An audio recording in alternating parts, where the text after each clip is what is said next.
करता हूं कि आप इस दुखद घड़ी में इस पीड़ित के परिवार के साथ सांत्वना देने के लिए आए हैं। सर, हम इस पीड़ित परिवार के साथ जो संवेदना आपने व्यक्त की है उसके तरफ से, परिवार के तरफ से मैं और क्षेत्रवासियों की तरफ से आपको 100 धन्यवाद देता हूं कि आप कम से कम पीड़ित परिवार के साथ संवेदना व्यक्त करने आए हैं। सर, थोड़ा सा ये बताएं कि इस पीड़ित परिवार के साथ न्याय में क्या हो सकता है? हम लोग यही इंतजार करेंगे आपका। कि समाजवादी गुंडों ने राजभर समाज की बेटी के इज्जत पर हल्ला बोलने का काम किया है। मैं अपने स्थानीय पुलिस और जिला प्रशासन को बधाई देना चाहता हूं कि 24 घंटे के अंदर सारी कार्रवाइयों को सुनिश्चित करने का काम जिला प्रशासन ने किया है। अपराधी गिरफ्तार हो चुका है और जो भी धाराएं अपराध की बनती हैं उन सारी धाराओं के सहित एफआईआर लिखा जा चुका है। अपराधी को सख्त से सख्त सजा कराने का काम उत्तर प्रदेश की सरकार करेगी ताकि आने वाले समय में किसी के पास इतनी हिम्मत न हो सके कि किसी गरीब की बेटी की इज्जत के साथ कोई खिलवाड़ कर सके। मैं एक बार फिर गाजीपुर जनपद के अपने जिला प्रशासन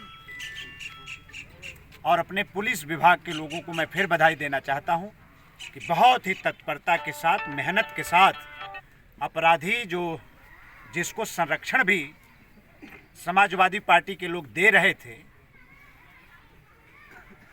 अपराधी को भगाने का प्रयास किया जा रहा था, लेकिन हमारे पुलिस प्रशासन के लोगों ने तत्परता दिखाते हुए अपराधी को अरेस्ट करने का काम किया है, गिरफ्तार करने का काम किया है और उचित धाराओं में मुकदमा लिखकर उसको जेल की हवा और जेल की सलाखों के पीछे पहुंचाया जाएगा और पूरे जीवन जेल से बाहर अपराधी आ नहीं पाएगा। इसकी व्यवस्था भी उत्तर प्रदेश की सरकार करेगी।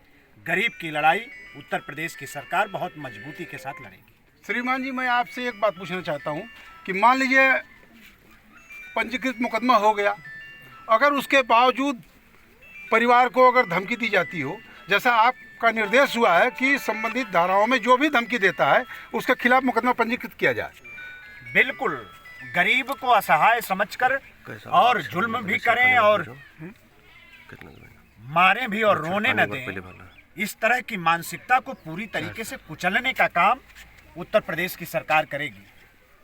और इस तरह का जो मनमाना है और इस तरह के मनोबल को तोड़ने का काम हम लोग करेंगे और इस तरह का अगर प्रयास दोबारा हुआ तो भारी खामियाजा भोगना पड़ेगा और भी कठोर से कठोर कार्रवाई सुनिश्चित कराने का हम लोग काम करेंगे। कोई धमकी देगा, किसी प्रकार का प्रेशर बनाने का काम करेगा, कानूनी कार्रवाई में बाधा बनने की कोशिश कोई भी करेगा, चाहे वो जो भी होगा, उसके खिलाफ भी कार्रवाई सुनिश्चित करने का काम हमारी पुलिस करेगी। ये हम आपको और आप सभी लोगों को आश्वस्त करना चाहते हैं। श्रीमान जी, थोड़ा सा और जानना चाहेंगे कि इस पीड़ित पक्ष को सुरक्षा के नाम पर आप द्वारा कोई दिशा निर्देश मिला था? हर प्रकार की सुरक्षा दी जाएगी। जैसे भी सुरक्षा महसूस करेगा प्रशासन, हर प्रकार की हम सुरक्षा मुहैया करेंगे। सर, चार साल पहले बताया जा रहा है यहाँ पे कि 4 साल पहले एक बार और घटना इस परिवार के साथ घटी थी, लेकिन उसमें मुकदमा नहीं हुआ। उसमें कुछ कहना चाहते हैं सर? अब उस घटना का संज्ञान हमको नहीं है जी, और ना ही उसकी चर्चा पीड़ित परिवार ने हमसे किया है जी। अगर ऐसी कोई बात है जी, तो हम उसका भी हम उस मामले की भी जानकारी हम लेंगे जी, और उसको भी फिर से जांच हो सकती है। ऐसा कुछ नहीं है जी। अगर पहले भी ऐसी घटना अगर हुई है जी हुआ तो उस घटना में भी कार्रवाई सुनिश्चित कराने का काम हम लोग करेंगे। बहुत बहुत धन्यवाद सर। जो पहले घटना हुई थी वो प्राथमिक घटना हुई थी सर, उसको अगर संज्ञान ले लिया गया होता तो ये घटना, ये पिछली सरकारों में यही होता रहा है। जी जी जी जी बिल्कुल राइट। जी जी पिछली सरकारों में ऐसा ही होता रहा है जी। समाजवादी पार्टी की सरकार में गरीब की इज्जत नहीं हुआ करती थी और वो जो मनोबल बढ़ाने का काम उस सरकार ने किया था आज उनके लोगों का मनोबल यहाँ तक है, जी लेकिन ये उत्तर प्रदेश में भाजपा की सरकार चल रही है। हम ऐसे मनोबल को चकनाचूर कर देंगे, दोबारा हिम्मत नहीं होगी इस तरह की घटना करने की। सर, थोड़ा सा एक प्रार्थना आपसे करना चाहूँगा कि आप थोड़ा सा निगाह इस क्षेत्र की तरफ हमेशा बनाए रखें, ये क्षेत्र की उम्मीद है। नहीं, थोड़ा नहीं, हम लोग बहुत निगाह बनाए रखें। सबसे पिछड़ी इलाका सर, ये और है। किसी प्रकार की कोई भी घटना, दुर्घटना, किसी प्रकार की कोई भी समस्या हम लोग पूरी तरीके से नज़र बनाकर रखेंगे और यहाँ की स्थानीय जनता के साथ हम लोग खड़े रहेंगे। धन्यवाद सर, समय देने के लिए।